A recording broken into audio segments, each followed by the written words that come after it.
Dress পরি, short dress ঠিক আছে, বাট শর্ট ড্রেসের মধ্যে আমার মধ্যে একটা আর্ট আছে। এই টাইপের মডেল যারা আছে তাদের লাইফটা একটু ফ্যান্টাস্টিকই হয়, বিকজ হচ্ছে কিছু বলবো না, আর যদি ইচ্ছে থাকে তাহলে আর দু চারটা কথা বলো, দেন সোজা মামলা ঠুকে দিব। উনি দেখি একজনের সাথে ডিল করছেন, আমাকে বিক্রি করে দিবেন। Welcome to the backbencher production presents star vibes and আজকে আমাদের শোতে উপস্থিত আছেন এমন একজন ব্যক্তি যাকে আপনারা হয়তো বা চেনেন না, কিন্তু তাকে আজকে ভিন্নভাবে আপনারা চিনতে যাচ্ছেন। তিনি হচ্ছেন সঞ্জিদা সাঞ্জ। কেমন আছেন? আমি ভালো আছি, আপনি কেমন আছেন? আমি খুবই ভালো আছি। আপনি কে? আমি সঞ্জিদা সাঞ্জ। কি করেন আপনি? আমি মডেলিং করি। কোথায় মডেলিং করেন? আমি ক্যাটালগে শুট করি ম্যাক্সিমাম।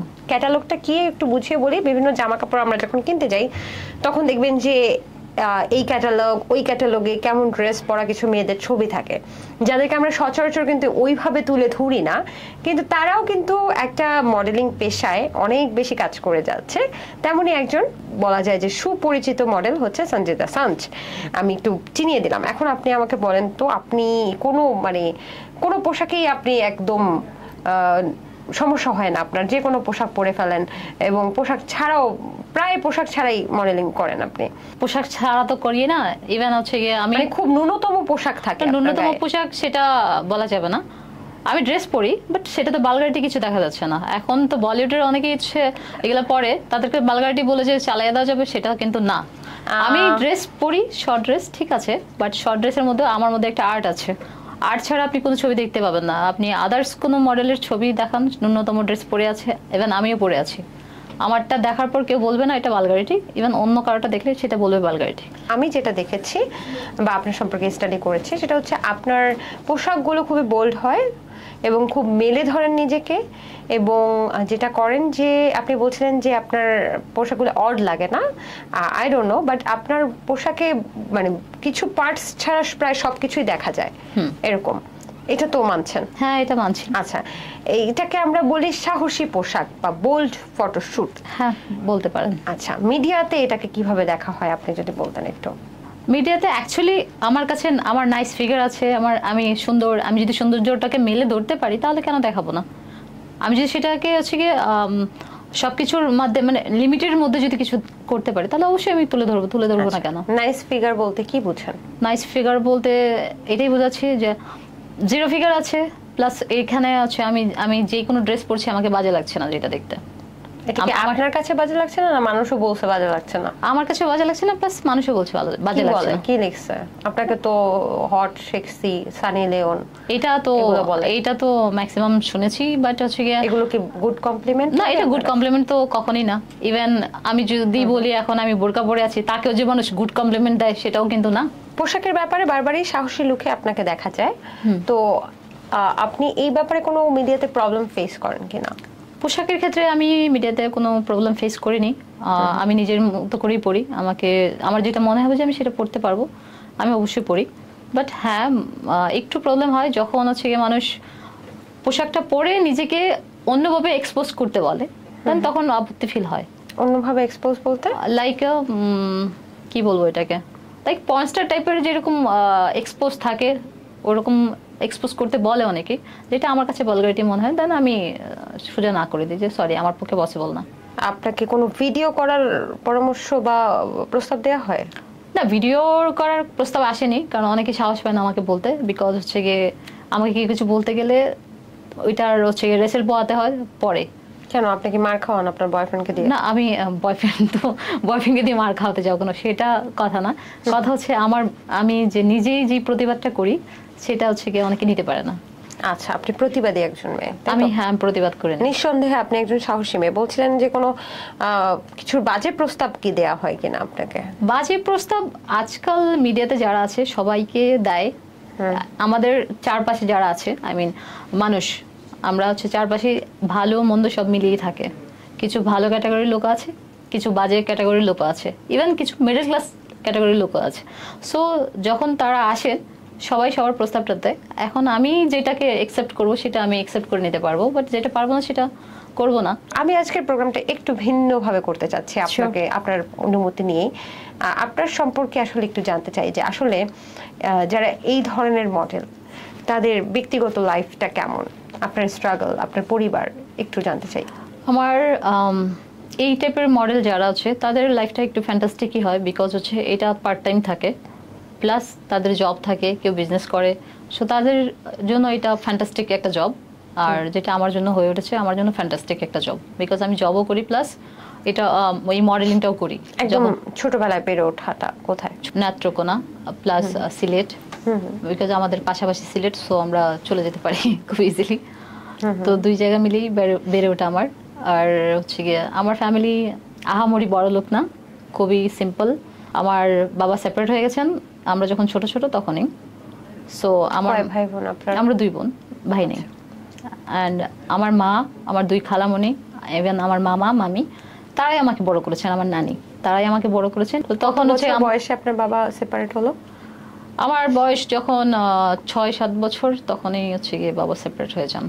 আন্টির ওই স্ট্রাগলিং টাইমগুলো বা আপনি তখন হয়তো কিছুটা বুঝতেন? আমি হ্যাঁ বুঝতে পেরেছি তখন। আমার খালামণিরা বেশ কষ্ট করেছেন, ওনারা অনেক সময় না খেয়েও থাকতে হয়েছে ওনাদের, হয়তো 2 বেলা খেতে পায়নি, ইভেন এমনও হয়েছে যে 2 দিন না খেয়েছিলেন। সেই ক্ষেত্রে আমি বলবো যে আমার মা আসলে অনেক ভালো কাজ করেছেন, কারণ ওনাদের সাথে থাকার কারণে ওনারা আজকে বেঁচে আছেন, ভালো আছেন, সুস্থ আছেন। আর ওনাদের জন্য আমি বেঁচে আছি, ভালো আছি, সুস্থ আছি। কারণ হচ্ছে গিয়ে আমার মামা খালামণিরা না থাকলে হয়তো আমি ঢাকা শহরটাও চিনতাম না, স্টাইল কাকে বলে সেটাও চিনতাম না, কোনো কিছুই বুঝতাম না, কারণ আমার খালামণিরা আমাকে খুব ছোটবেলা থেকে সাজুগুজু করিয়ে রাখতেন। আচ্ছা, খালামণিদের থেকে সাজুগুজু। হ্যাঁ, ওই সময়কার স্ট্রাগল তো আপনার মধ্যেও কিছুটা পড়েছিল।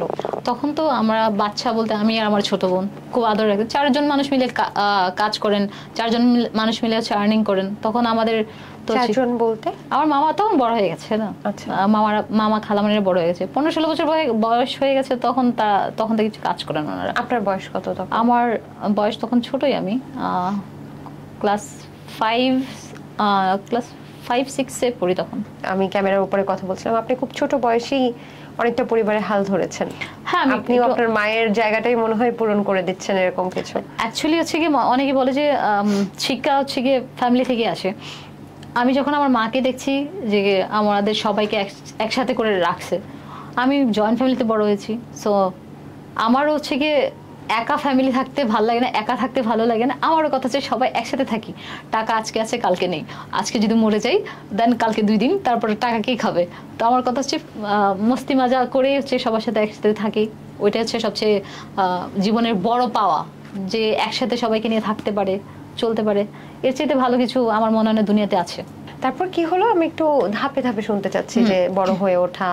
আমার বয়স যখন 14 বছর বয়স, তখন আমার সাথে ছোট্ট একটা প্রবলেম হয়, যেটা হচ্ছে গিয়ে আমার বিয়ে ঠিক করেন 14 বছর বয়সে? ছোটবেলায় ইভেন একটা লোক এসেছিলেন আমার আঙ্কেলের সাথে আমাদের বাসায়। তো উনি আমাকে দেখে ওনার পছন্দ হয়ে যাওয়ার পরে উনি বিয়ের প্রস্তাব দেন। আমার কথা হচ্ছে আমি ওনাকে আঙ্কেল ডাকছি, কেন বিয়ে করতে যাবো ওনাকে। ওনার বয়স কত ছিল তখন? ওনার বয়স আই থিঙ্ক 26 বছর ছিলেন। 26 আর আপনার বয়স 14? হ্যাঁ, প্রায় ডবলের মতো। তখন আমার কথা হচ্ছে আমি ওনাকে আঙ্কেল ডাকছি, আমি তো বিয়ে করতে পারবো না। সো এই নিয়ে আমাদের ফ্যামিলিতে অনেকটা হচ্ছে গিয়ে একটু জোরাজুরি, মানে একটু কনজারভেটিভ, তো তারা ভাবছে যে মেয়ে বড় হয়ে যাচ্ছে, দুষ্ট হয়ে যাবে, কিংবা কেউ কারোর সাথে পালিয়ে যাবে, সো বিয়ে দিয়ে দেওয়াটাই বেটার। তো ইভেন আমি ওই সময়টা একটু উগ্র টাইপের ছিলাম, বলতে আমার সাজুগুজু করে ঘুরতে ফিরতে ভালো লাগতো, এমনিতেই শুধু টিং টিং করে বেড়াতাম। কোথায় থাকতেন? নেত্রকোনায়? না, ওই সময়টা আমি গাজীপুরে ছিলাম। গাজীপুর? হ্যাঁ। তো এমনিতে টিং টিং করে বেড়াতাম দেখে এটা সবার চোখে পড়তো, ইভেন অনেকেই বলতো যে মেয়েটা সারাক্ষণ ঘুরে বেড়ায় সুন্দর করে সেজে গুজে। এই জন্য হচ্ছে গিয়ে মায়ের একটু খারাপ লাগলো, যে ভাবলো যে বিয়ে দিয়ে দিস, বয়স হয়ে গেছে। কারণ আমাদের এলাকায় হচ্ছে ছোট ছোট মেয়েদেরকে বিয়ে দিয়ে দেয়, ছোট মেয়ে ছেলে সবাই হচ্ছে আমাদের এখানে খুব কম বয়সে বিয়ে করে ফেলে। সো তখন বিয়ে ঠিক করে, তখন আমি হচ্ছে বিয়ে করবো না দেখে আমি বাড়ি থেকে পালিয়েও যাই। আচ্ছা, হ্যাঁ, ওই 14 বছর বয়সে? আমি বাড়ি থেকে পালিয়েও যাই, যে আমি গিয়েছিলাম মরতে। আমি পালানোর কোনো চিন্তা ভাবনা ছিল না, মরতেই গেছিলাম। দেন আমাকে একজন হচ্ছে বাঁচান বলতে আমি ব্রিজ থেকে ঝাঁপ দিতে গেছিলাম, কারণ আমি বিয়ে করবো না। এটা আমার কাছে খুব কষ্ট লাগছিল যে আমি এই বয়সে বিয়ে করবো না, আমাকে জোরাজুরি, মানে আমার জোরাজুরি করলে ভালো লাগে না কোনো কিছু। সো তখন মরতে গেছিলাম, তখন আমাকে একজন মানে বাঁচানোর পরে উনি অপরিচিত, হ্যাঁ, উনি আছে আমাকে বাঁচানোর পরে উনি আমাকে আই থিঙ্ক তেজগাঁতে নিয়ে আসেন। তেজগাঁতে আমি তো তখন গাজীপুর থেকে? হ্যাঁ, তেজগাঁতে নিয়ে আসেন। আমি বললাম ওনাকে, স্টোরিগুলো বললাম, তো উনি আমাকে জব দেওয়ার কথা বলে নিয়ে আসে। আসার পর উনি দেখি একজনের সাথে ডিল করছেন আমাকে বিক্রি করে দিবেন। হোয়াট? দেন আমি ছোটবেলা থেকে একটু চালাক বেশি, আমি বুঝতে পেরে গেছি। বুঝতে পেরে যাওয়ার পরে হচ্ছে গিয়ে আমি ওখান থেকে হচ্ছে গিয়ে সাইড কেটে গেলাম। দেন আমি একজন পুলিশের হাতে পড়ি। কিভাবে বুঝলেন আপনি সে বিক্রি করে দিচ্ছে? আমি অ্যাকচুয়ালি যেটাকে বলে স্ট্রিট স্মার্ট, মানে হুটহাট করে স্মার্টনেস যেটা থাকে আর কি, আমি অ্যাকচুয়ালি এটা আমি আছি। সো আমার হচ্ছে কেউ আমার ব্যাপারে কিছু বলছে কিংবা করছে, আমি সেটা অবজার্ভ করতে পারি। সো আমি যখন অবজার্ভ করতে পেরেছি, ইভেন যার সাথে ডিল করছিলেন উনি হচ্ছে আরেকজনের সাথে কথা বলছিলেন, ওই লোকটা হচ্ছে পুলিশ ছিলেন। সো পুলিশ বলতে হাবিলদার টাইপের কিছু একজন ছিলেন। তো উনি আমাকে বললেন যে তুমি আমার সাথে চলো। তো উনি ওনার বাড়িতে নিয়ে যায়, ওনার ওয়াইফ ছিলেন। তো ওখানে আমাকে কিছুদিন রাখার পরে আমি মেডিসিন কোম্পানিতে জব নেই তখন। আচ্ছা। তো হচ্ছে ওখানে জব নেই, বলছে যে 7 দিন পর পর স্যালারি পেয়ে যাবে, তুমি হচ্ছে এখানে কাজ করলে তোমার আর্নিং হয়ে যাবে, তুমি চলতে পারবে, প্লাস যদি মন ভালো হয় তুমি বাড়ি চলে যাবো। এই বাড়ি তো যাবো না, বাড়ি গেলে বিয়ে দিয়ে দিবে। তো ওই প্ল্যানিং ছিল। দেন হচ্ছে গিয়ে আমি জব করি কিছুদিন, করার পর হচ্ছে গিয়ে কিছুদিন পর আমার মন টানছে ফ্যামিলির জন্য। আর ওদিক দিয়ে আমার মা খুব কবিরাজ টবিরাজ সব কিছু করে ফেলছে, অনেক খুঁজছে। ইভেন আমার সেই ব্যাপারটা খুবই কষ্ট লাগছে, আমার মাকে আমি এত কষ্ট দিছি, যেটা হচ্ছে গিয়ে আমার মা ইভেন পতিতালয়েও গেছে আমাকে খুঁজতে, ইভেন হচ্ছে গিয়ে বিভিন্ন মাজারে গেছেন, বিভিন্ন অনেক জায়গাতে খুঁজে বেড়াইছে। কবিরাজরা বলছে এখানে গেলে পাবেন, ওখানে গেলে পাবেন, অনেক খুঁজছে। সেটা আমার খুব খারাপ লাগছে। তখন আমার একদিন খুব মন টানছিল যে আমি ফ্যামিলির সাথে কথা বলবো, আমি আমার ছোট খালামণির সাথে দেখা করতে যাই। গিয়ে খালামণির সাথে দেখা করার পরে খালামণি আমাকে একটা বকা দেয়, বকা দিয়ে বলে কি তোর মা খুঁজতে খুঁজতে এদিকে শেষ, আর তুই এখন আবার চলে যাবি বলছি। আমি বলছি আমাকে কিছু টাকা দাও, আমি থাকতে পারছি না, আমাকে কিছু টাকা। খালামণি চাচ্ছিল না আমার বিয়েটা দেখ ওখানে, এই জন্য আমাকে খালামণি হেল্প করতো। মানে সেই সময় কি টাকার সমস্যায় পড়ছিলেন? হ্যাঁ, একটু টাকার সমস্যায় পড়েছিলাম। সো দেন হচ্ছে গিয়ে পরে ওখান থেকে গেলাম। যাওয়ার পর মা যখন আসলেন, আসার পর তো গলা জড়িয়ে কান্না, আর বিয়ে দিবে না, এই সেই হচ্ছে আরো দিবা বিয়ে, বলেন আর বিয়ে দিও না, এখন তুমি যা বলবে তাই। তারপর থেকে হচ্ছে গিয়ে মা আর আমি একসাথেই থাকি। প্লাস পরে আমি জব নিয়ে নিই। জব নেওয়ার পর হচ্ছে বেশ ভালো একটা পজিশন। আমার একটা প্লাস পয়েন্ট আছে, যেটা হচ্ছে গিয়ে আমি ছোটোখাটো কোনো কাজে ঢুকলে আমার প্রমোশন হতে টাইম লাগে না, কারণ আমি কাজটা খুব ভালো বুঝি। সো সেই ক্ষেত্রে হচ্ছে কি আমি ভালো একটা পজিশনে চলে যাই। দেন আস্তে আস্তে করে আমার ফার্স্ট স্যালারি ছিল 2500 টাকা। 2500 থেকে 2500 টাকা? হ্যাঁ। কাজটা কি ছিল? কাজটা ছিল সুপারভাইজার করতাম, হচ্ছে ওইটা ওই যে মেডিসিন কোম্পানিতে ছিলাম। দেন তারপর থেকে আমি একটা সুতার কোম্পানিতে যাই। মাসিক 2500 টাকা? হ্যাঁ। কোন সালে? এটা এই তো কত সালে, 2009-10-এ, নয়। আচ্ছা আচ্ছা। দেন তারপর হচ্ছে আমি একটা সুতার কোম্পানিতে যাই। ওখানে হচ্ছে গিয়ে ডেলিভারি সেকশনে ছিলাম, লাইক কার্টুন কতগুলো কার্টুন যাচ্ছে না যাচ্ছে ওইটা দেখতাম। তো ওইটার জন্য ওখানেও স্যালারি 3000 আসছিল মোটামুটি। 3000। তো মায়ের সাথে থাকেন? হ্যাঁ, মায়ের সাথে থাকি। তখন আমার 2500-3000 টাকা দিয়ে তো আসলে সংসার চলার কথা না। তখন চলার কথা, তখন আমার মাই স্যালারি পেত 10 থেকে 15,000 টাকা। তখন আরামসে চলে যেত। 2009-10-এ 10,000 কিংবা 8,000। মা কিসে জব করতো? আমার মা, সত্যি কথা বলতে, আমার মা সোয়েটারের কাজ করতেন। হ্যাঁ, সোয়েটার কোম্পানিতে। Sweater company? হ্যাঁ। আচ্ছা আচ্ছা। মানে উনি কি সুইং ডাইং এইসবের সুইং এ ছিলেন? আচ্ছা। তো তখন বেশ ভালো স্যালারি পেতেন। তো উনি তখন আমার মাই দেখতেন সবকিছু। তো আমার হচ্ছে আমি যে স্যালারিটা পেতাম এটা দিয়ে টুকটাক কেনাকাটা করতাম, খাওয়া দাওয়া। তাই হচ্ছে গিয়ে হয়তো 2500 টাকার স্যালারি পেয়েও হচ্ছে গিয়ে তখন 500 টাকা আয় থাকতো। ও আচ্ছা, 500 থাকতো। হ্যাঁ, তখন 500 টাকা আয় থাকতো। তো দেন তারপর আস্তে আস্তে করে আমার হচ্ছে গিয়ে আমি হচ্ছে গিয়ে বিভিন্ন জায়গায় ট্রাই করি যে ভালো কোনো একটা জব। আমার আগে থেকে একটা শখ ছিল যে আমি সেলসে কাজ করব, যেমন হচ্ছে স্বপ্নতে, লাইক মানে তখন একটা হয় না হ্যাবিট ছিল আমার, ছেলেদের প্রতি একটা ছিল, তো অ্যাট্রাকশন ছিল যে ওখানে গেলে সুন্দর সুন্দর ছেলে দেখতে পাবো, সুপার শপে গেলে মার্কেটে গেলে সুন্দর সুন্দর ছেলে দেখতে পাবো। তো আমার ওইরকম একটা ছিল, হ্যাবিট ছিল। আমি এই জন্য হচ্ছে বিভিন্ন জায়গায় কাজ খুঁজে বেড়াতাম। তো কাজ খুঁজতে খুঁজতে দেন আমি বেশ কয়েকটা কোম্পানিতে জব করতে করতে আস্তে আস্তে আমার স্যালারি 3 থেকে 5, 5 থেকে 7, 7 থেকে 9, দেন 10, 15, দেন 15-র পরে হচ্ছে গিয়ে 19, 19-এর পর থেকে এক দফে হচ্ছে গিয়ে 1 লাখ। 1 লাখ? 1 লাখ কিভাবে কি কিসে কিসে জব নিলেন আর কি করলেন? ওগুলা বেশ কিছু কোম্পানিতে করেছি, মেডিকেলে করেছি, ক্লিনিকে, দেন হচ্ছে গিয়ে ওই আপনার হচ্ছে একজন ডক্টর অ্যাসিস্ট্যান্ট ছিলাম, দেন তারপর কিছু ফ্যাক্টরিতে করেছি। দেন আফটার যখন হচ্ছে গিয়ে আমি 1 লাখের জবটার সেটা শেয়ার করি, সেটা মজার একটা ব্যাপার। একদিন হচ্ছে গিয়ে আমি হয় না কিউরিওসিটি থাকে না, নতুন নতুন অ্যাপস আসে, আমরা হচ্ছে কিউরিওসিটি নিয়ে দেখি যে বারবার অ্যাড আসতেছে। দেন আমি টিন্ডার ডাউনলোড করি। Dating apps? হ্যাঁ, ডেটিং অ্যাপস। তো টিন্ডার ডাউনলোড করি। অ্যাকচুয়ালি তখন আমার যে প্রেম করার একটা শখ ছিল যে আমি প্রেম করবো। কোন সালে ছিল ওই ঘটনা? 2018 সালে। তখন আমি টিন্ডারটা ডাউনলোড করি। ডাউনলোড করার পরে আমি হচ্ছে গিয়ে, আমি তখন বুঝি না, সমানে সোয়েপ করে যাচ্ছি, ভালো মন্দ কিছু বুঝি না তো তখন, কারণ আমি আগে কেউ শিখাইনি। দেন আমি সোয়েপ করতে করতে আমার সাথে একজন ফরেনের সাথে ম্যাচ হয়ে যায়। আমি ফরেনের সাথে ম্যাচ হয়ে যাওয়ার পরে অ্যাক্সিডেন্টলি ও ঢাকায় ছিলেন। দেন আমাকে উনি হাই হ্যালো করেন। কোন কান্ট্রির? ইউএসএ ক্যালিফোর্নিয়ার। তো ওনার সাথে আমি হাই হ্যালো করি। হাই হ্যালো করার পর উনি আমাকে জিজ্ঞেস করেন যে হোয়াট ইউ ডু। দেন আমি বলি যে I have no job, I am jobless, I am searching a job. Then হচ্ছে গিয়ে উনি আমাকে বললেন যে আপনি আসেন, দেখা করেন, দেন ডিসাইড করি জবের। দেন আমি গেলাম, যাওয়ার পর হচ্ছে আমরা বসলাম, বসে হচ্ছে আমি নাস্তার টাইমে, সকাল মর্নিং টাইমে গেছি আমি 10টার দিকে। ওনার বাসায়? না, বাসায় না, উনি ইন্টারকন্টিনেন্টালে ছিলেন উনি আর কি। তো ওখানে বলছে যে ব্রেকফাস্ট করা যাবে একসাথে, দেন কাজ নিয়ে কথা বলা যাবে। আপনার ভয় লাগেনি এরকম একটা ডেটিং অ্যাপস এর মাধ্যমে একজন ফরেনার বিকজ ইন্টারকন্টিনেন্টালে ডাকলো? তো সে তো আপনাকে ভয় না লাগার কারণটা হচ্ছে গিয়ে ইন্টারকন্টিনেন্টাল, বিকজ ওটা একটা সেফ প্লেস, ইভেন 5 স্টার, ওখানে প্রবলেম হওয়ার কোনো প্রশ্নই আসে না। আচ্ছা। সো সেই ক্ষেত্রে হচ্ছে আমি ওখানে আমি নির্দ্বায় চলে গেলাম। চলে যাওয়ার পর ওখানে কথাবার্তা বলছি। ওনার একটা জিনিস ভালো লেগেছে, আমার অনেস্টলি দেখে ভালো লেগেছে। মানে আমাকে যা যা জিজ্ঞেস করেছেন আমি অনেস্টলি বলেছি। আমি ফ্যামিলি আমি টেক কেয়ার করি, প্লাস আমি জবের জন্য ট্রাই করে যাচ্ছি, টুকটাক মডেলিং করি, এই হচ্ছে। তো ওনার আমার অনেস্টলি ভালো লেগে গেছে। দেন উনি আমাকে জিজ্ঞেস করেন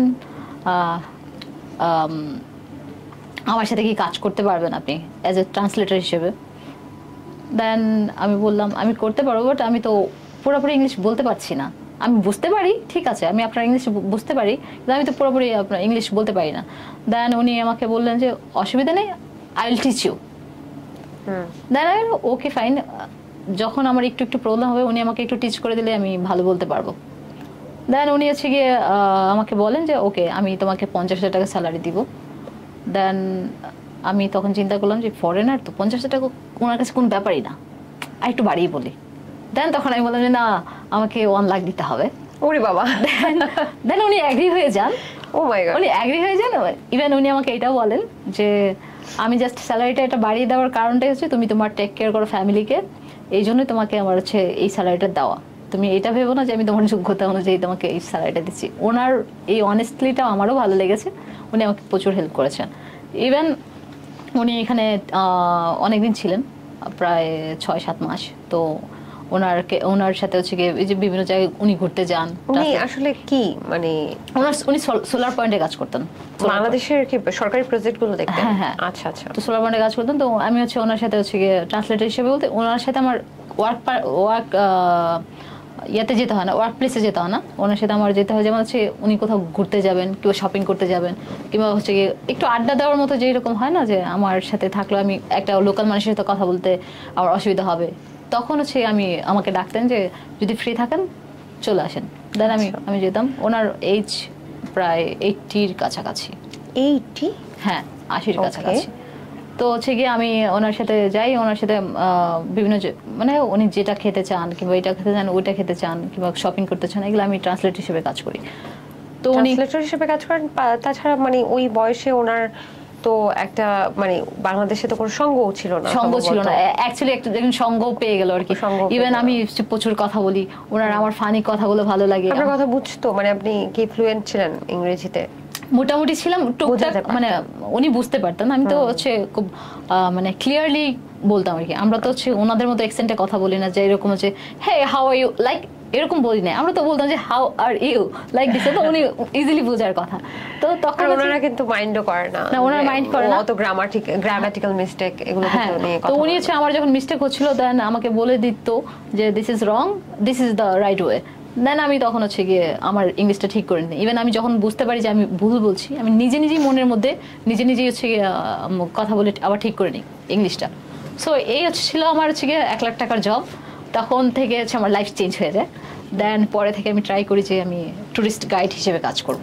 ও জোস। কিন্তু মাঝখানে একটু আমার জানার আগ্রহ, আমি জানি দর্শকদের অনেক জানার আগ্রহ হবে, যেহেতু উনি একজন 80 বছরের একজন ফরেনার ছিলেন, বৃদ্ধ ছিলেন, তো উনি কি আপনার থেকে একটু বেনিফিট বা কিছু চেয়েছিল কিনা?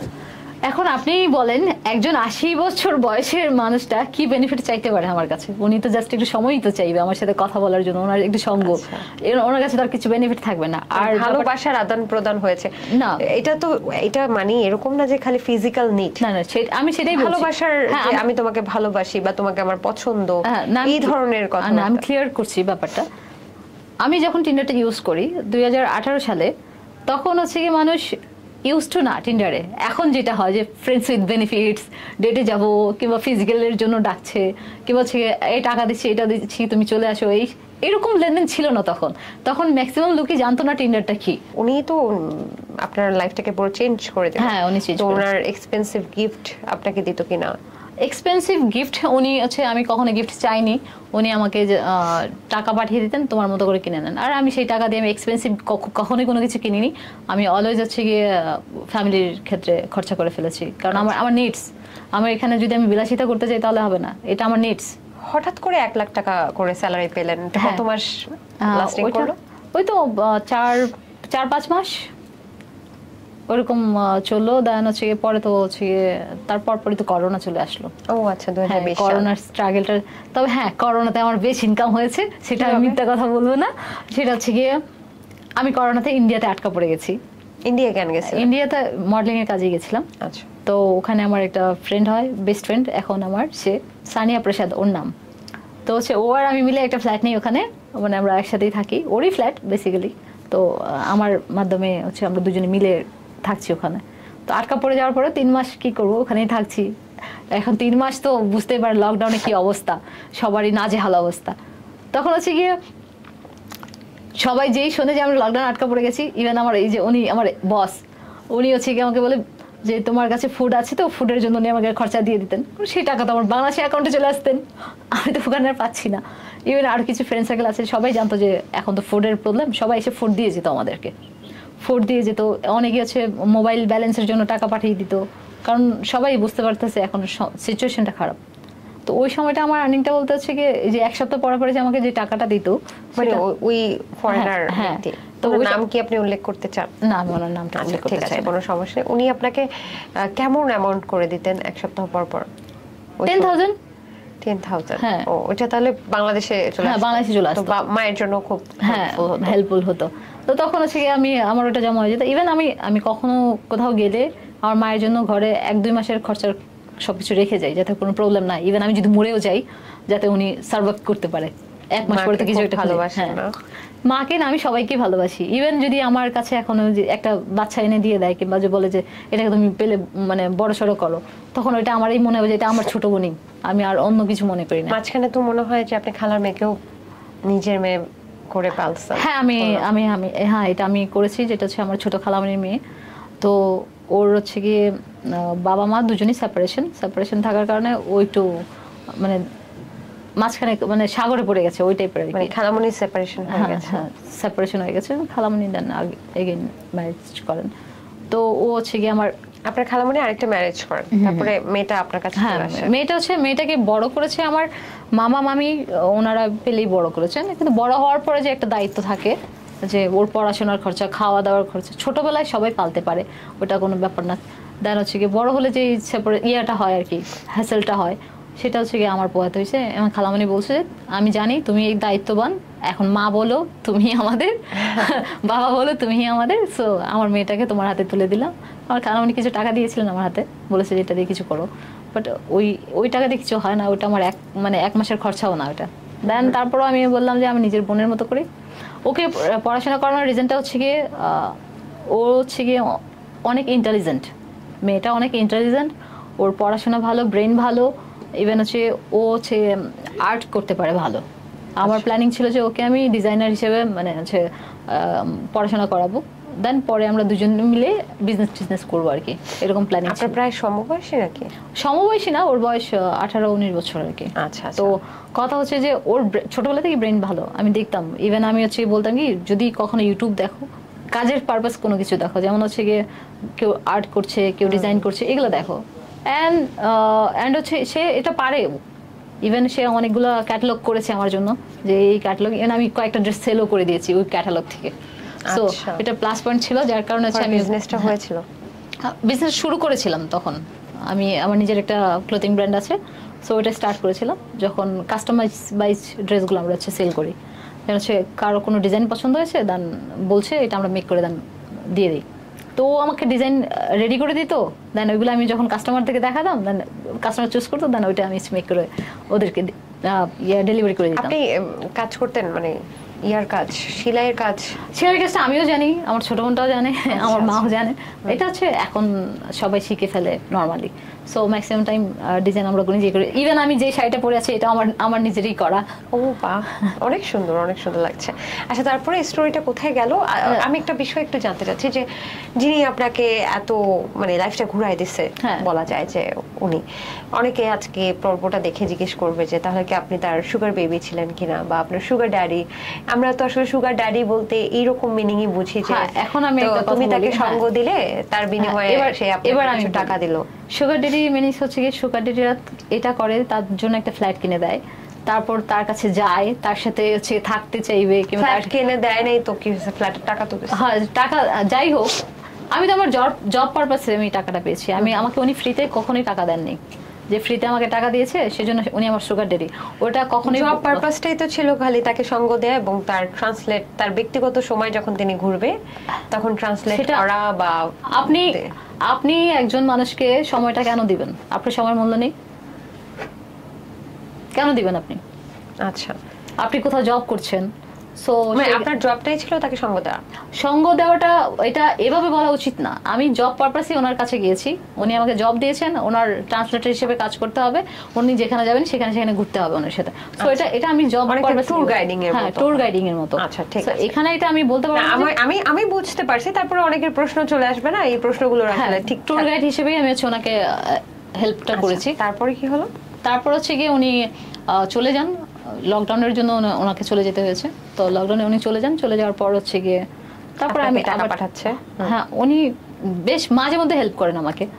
দেন হচ্ছে গিয়ে ওই জবটা চলে যাওয়ার পর আমি আবার ইভেন্টে ঢুকে যাই। আমি ইভেন্ট করতাম তখন, 2-4টা ইভেন্ট কোম্পানিতে ছিলাম, মার্কেটিং হিসেবে কাজ করতাম। তো ওই কাজ করা চলাকালীনই হচ্ছে গিয়ে আমার আরও একজনের ফরেনের সাথে কথা হয়। এই মার্কেটিং করতে গিয়ে একজন ফরেনের সাথে পরিচয়। দেন উনি হচ্ছে ড্যানিম ডিজাইনার। আচ্ছা, ড্যানিমের ডিজাইনার। ওনার বেশ মানে একটা বেশ হাই মানে পোস্টের দিকে অনেক বড় একটা পোস্টে আছে উনি, ভালো র্যাঙ্কে আছে। হ্যাঁ, ভালো র্যাঙ্কে আছেন, বেশ স্যালারি পান। তো ওনারও একজন অ্যাসিস্ট্যান্ট লাগবে। দেন যখন আমার সাথে কথাবার্তা বলেন, তো কথাবার্তা বলার পর অ্যাকচুয়ালি ফরেনাররা খোঁজে কি, তাদের কথাটা যারা বুঝতে পারে, যে তাদের সাথে কাজ করতে পারে। অনেকে আছে আমাদের এখানে পড়াশোনা অনেক করছে, ইংলিশও অনেক বলে, বাট অনেক কথা বুঝতে পারে না। আচ্ছা, তারপর কি হলো? দেন হচ্ছে উনি আমাকে জবের ব্যাপারে বলেন অ্যাসিস্ট্যান্ট হিসেবে। দেন আমি বললাম হ্যাঁ আমি করতে পারবো, কোনো অসুবিধা হবে না। তো উনি হচ্ছে গিয়ে আগের যে স্যালারিটা ছিল তার চেয়ে কম দিয়েছেন স্যালারি আমাকে। কেন 2 লাখ টাকা চাইলেন না কেন? হ্যাঁ, 2 লাখ টাকা চাইনি, কারণ হচ্ছে এটা হচ্ছে গিয়ে ওইটা হচ্ছে উনি জাস্ট আই থিঙ্ক ঘুরতে এসেছেন, সেজন্য আমাকে স্যালারিটা দিয়ে দিয়েছেন। উনি আমাকে হেল্প করেছেন, উনি আমার স্টোরি শুনে, সবাই তো স্টোরি শুনে হেল্প করবে না। দেন হচ্ছে উনি আমাকে স্যালারি প্রায় 40-50 হাজারের মতো ছিল আমার স্যালারি। দেন ওইটা হচ্ছে ওই কাজটা করার সময় আমার মায়েরও জব হয়ে যায়। মায়ের জব হয়ে যায়, ওনার একজন কুক দরকার। হ্যাঁ, কুক দরকার। সো কুকের জন্য উনি জাস্ট ইটালিয়ান, তো উনি জাস্ট সালাদ খায়, আর কিছু খায় না। সো ওনাকে জাস্ট সালাডটাই মেক করে রেখে যাওয়ার দরকার। তো সেই জন্য আমি বললাম আমার মাই বেস্ট, এর চেয়ে আর কেউ বেস্ট হবে মনে হয় না। দেন আমি আমার মাকে বলি যে তুমি কুকের কাজটা করতে পারো, স্যালারি মোটামুটি ভালো 25,000-এর মতো। দেন আমার মা ওই কুকের কাজটা করেন। 2 মা মেয়ে মিলে বেশ ভালোই যাচ্ছিল আমাদের। দেন মাঝখানে আবার ওনারও জবটা চলে যায়, আমাদের সরকারের ক্রাইসিস উনি চলে যান। তারপর থেকে হচ্ছে ওই জবটা চলে যায়। দেন হচ্ছে গিয়ে আমার যে এক্স বস ছিলেন, উনি আমাকে আরেকজনের কাছে রেফার করেন, আরেকজন ফরেনের কাছে। উনি হচ্ছে ইন্টারকন্টিনেন্টালি আসেন, আসার পরে ওখানে গেলাম, যাওয়ার পরে ওইটা হচ্ছে গিয়ে একটা ফ্যামিলি গ্রুপ অফ ইন্ডাস্ট্রি। তো ওখানে যাওয়ার পরে আমাকে দেখেন, আমার সাথে কথা বলেন, বলার পরে উনি আমাকে জব দিয়ে দেন। জব দিয়ে দেন। স্যালারি? হ্যাঁ, এই স্যালারিটা বলা যাবে না, মোটামুটি আছে আর কি। আগের তুলনায় বেশি না, বাট আগেরটার মতোই ছিল আর কি, অ্যারাউন্ড। হ্যাঁ, দেন হচ্ছে আমি এজ এ কান্ট্রি কোঅর্ডিনেটর হিসেবে কাজ করা শুরু করি, মার্কেটিং করি, অ্যান্ড বেশ ভালোই চলছিল। ওটা বাই ফার্মা ছিল, সো মার্কেটিং করতে অসুবিধা হয়নি, এখনও করেই যাচ্ছি, ভালো লাগছে। সো জব করে যে সম্মানটা পাই আমরা, আমার মনে হয় যে মডেলিংয়ের চেয়ে বেটার। বাহ, চমৎকার। একদম এক ধাপে আপনার গল্পের মধ্যে ছিলাম। তো মডেলিংটাও পাশাপাশি কেন করছেন আসলে? মডেলিংটা অ্যাকচুয়ালি এটা আমার শখ। তো এখন লাগে না আর কি? লাগে না, বাট শখ। লাগে না বলতে এটা ভুল। আমার কথা হচ্ছে যদি টাকা সব দিক থেকে আসে, টাকাটা আমি নিব না কেন? আচ্ছা, বেশ ভালো। মডেলিং করতে গিয়ে কোনো বাজে প্রস্তাবের সম্মুখীন বা বাজে ঘটনার সম্মুখীন কি আপনি হয়েছিলেন কিনা, যেটা আপনার খুব ভয় লাগে এখন? হ্যাঁ, এটা হয়। আমার মডেলিং ক্ষেত্রে গিয়ে আমি অনেক বাজে প্রবলেম পড়েছি। আমি মাঝখানে একবার প্রথম পড়েছি, যখন আমি প্রথম আসি, আমি হচ্ছে আমাকে একটা পার্টিতে ইনভাইট করে, এন্ড এটা কারণ বাজারে এখানে কোথাও একটা বিল্ডিং এ, দেন হ্যাঁ এফডিসির আশেপাশে। আমি তখন এত কিছু চিনতাম না, তো তখন আমি নতুন অবস্থায়, তো তখন হচ্ছে আমাকে ডাকার পর হচ্ছে বেশ আমাকে বলেছিলেন যে এখানে অনেক প্রডিউসাররা আসবে, ডিরেক্টর আসবে, প্লাস মডেলরাও আসবে, তো এখানে বসে থাকলেও হচ্ছে কি তোমাকে দেখলো, কাজ দিয়ে দিল, এরকম। ঠিক আছে, আমি যাই, গিয়ে দেখি। তো আমি প্রথমবার যাওয়ার পরে হচ্ছে গিয়ে ওখানে একটা প্রবলেম হয়, যেমন হচ্ছে গিয়ে ভালো মন্দ সবাই তো থাকে ওখানে, তো কিছু মন্দ লোকও ছিল, আর আমি তো মানে একদম সোজা সাপটা ছিলাম, মানে নতুন অবস্থায়, তো এত কিছু বুঝি না, তারপর বয়স কম ছিল। তো আমাকে দেখে একজন পছন্দ করে উনি, এটা কি এই যে টার্নিং পয়েন্টের মধ্যে যখন আমি মডেলিং শুরু করি তখন, তো উনি আমাকে পছন্দ করার পর হচ্ছে গিয়ে আমাকে বলছেন যে ওনার সাথে টাইম দিতে। তখন আমি টাইম কি বুঝি না, তো আমি কি করে আমি ওনাকে টাইম দিব, কারণ হচ্ছে গিয়ে উনি আমাকে বলছে, তখন আমি মানে আরেকজনকে ডাকার ট্রাই করছি, যার মাধ্যমে গেছি তাকে ডাকার ট্রাই করছি, শুনতে পাচ্ছে না, কারণ অনেক স্পিকার লাউডলি ছিলেন। আর যেই লোকটা আমাকে প্রপোজটা করেছে উনি ড্রাঙ্ক ছিলেন, প্রচুর পরিমাণ ড্রাঙ্ক ছিলেন। ইভেন উনি কি কোনো প্রডিউসার?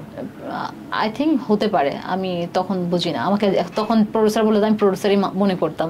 তো তখন হচ্ছে উনি আমাকে আমি না করার কারণে ওনার ইগুতে লেগে যাওয়ার কারণে উনি আমার গলা ধরে প্রায় দেওয়ালের সাথে অনেকক্ষণ মেরেছে, মারার পর আমার মেরেছে। মানুষ দেখেনি, মানুষ শুনতে পাচ্ছে না, ভাবছে তো ডান্স করতেছে কিংবা এরকম কিছু, চিল্লাচিল্লি করছে, শুনছে না কেউ, লাউড স্পিকার ছিল। ইভেন মানে পার্টিতে তো অন্ধকারই থাকে ম্যাক্সিমাম টাইম, তাই আমার এটা ফুলে যাচ্ছে। ইভেন আমি চিল্লাচিল্লি করে একটা সিকিউরিটি দেখতে পায়, সিকিউরিটিটা দেখার পরে হচ্ছে গিয়ে আমি সিকিউরিটিকে বলছি আমাকে বাঁচান, আমি মরে যাচ্ছি। সিকিউরিটি শুনছে না, দেখছে কিন্তু কিছু বলছে না। দেন পরে হচ্ছে গিয়ে আমি কোনো রকম হচ্ছে গিয়ে নিজেকে একটু উদ্ধার করতে পেরেছি, আমি একটা কিক মেরে সরে যাওয়ার পরে গিয়ে যে আমাকে নিয়ে গেছেন তাদেরকে বলার পর যে আমি তো জানি না এরকম হবে, হলে আমি আসতাম না। আমি কান্নাকাটি করি, অনেক কিছু করি। দেন হচ্ছে ওনাদেরকে হচ্ছে বলে, পিস্তল ঠেকিয়ে বলতেছে যে এটা কি ঠিক করেছো কাজটা, এখন যদি মেয়েটা মারা যেত, নানা কথা। ওনারা জরিমানা দিতে চাইছে, আমি নেইনি, কারণ হচ্ছে গিয়ে আমি জরিমানা, ওনাদের কাছে পিস্তল ছিল, ওনারা ওই টাইপের গ্যাং টাইপের আই থিঙ্ক। আচ্ছা, আপনি বুঝেন নাই যে এরকম গ্যাং টাইপের সাথে? তখন তো আর আমি বুঝিনি, তখন আমি উঠতি মডেল, আমি কি করে বুঝবো, আমি না, আমাকে যে ডাকছে আমি তার সাথে তো যাচ্ছি। তো হচ্ছে তখন আমার কথা হচ্ছে আমার কাজ পেতে হবে, আই থিঙ্ক সবাইকে জানতে হবে, সেজন্য আমি গেছি। দেন তারপর হচ্ছে গিয়ে এরপর থেকে আমি কোথাও পার্টিতে যাই না। ইভেন আমি মানে এইসব পার্টিতে একদম অ্যাক্টিভই না, আমাকে কেউ নক করলে সরি আমি পার্টিতে যেতে পারবো, আমি পার্টি করি না।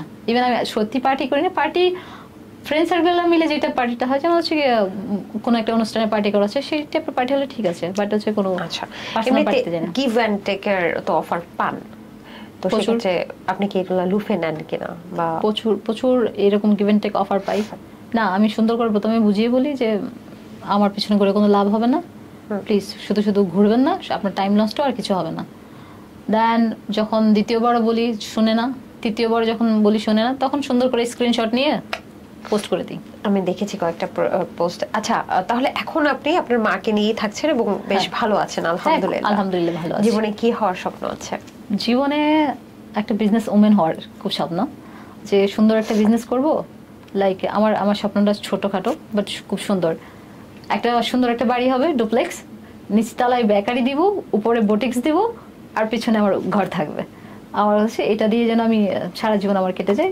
বাড়িতে সবজি টবজি করবো, ওইটাই রান্না বান্না করবো, খাবো, যেন নিজের মতো করে চলতে পারি। 2500 টাকা ইনকাম করা মেয়েটা এখন কত টাকা মাসিক ইনকাম করে? এখন ঠিক নেই, এখন লাখও হতে পারে, লাখের নিচেও হয়, অনেক সময় হচ্ছে গিয়ে 30,000 হয়, 50,000 হয়, এখন ঠিকঠাক নেই। আচ্ছা, সর্বোচ্চ কত টাকা? আমি সর্বোচ্চ আর্ন করেছি 2.5 লাখ টাকা। 2.5 লাখ টাকা, মাশাআল্লাহ। তাহলে খুব ভালো পজিশনে আছেন এবং খুব ভালো লাগলো আপনার সাথে কথা বলে। আপনার স্টোরিটা আসলে ইন্সপায়ারিং।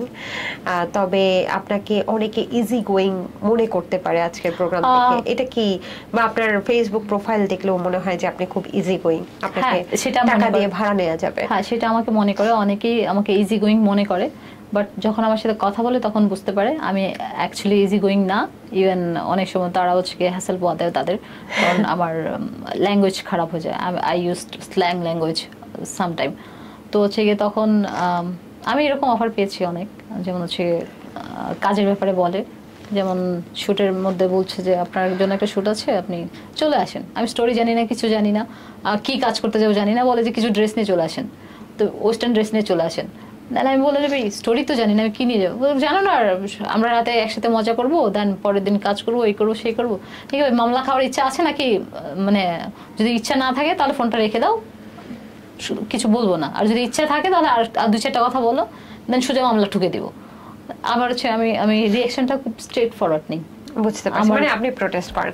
অসংখ্য ধন্যবাদ সঞ্জিদা সাঞ্জ, খুব ভালো লাগলো আপনার সাথে কথা বলে। আপনি ভালো থাকবেন এবং আপনি অবশ্যই সৎ পথে আরো অনেক দূর এগিয়ে যান। আপনার মাকে নিয়েও ভালো থাকেন এবং আপনার মায়ের প্রতি একটা salute. Thank you so much.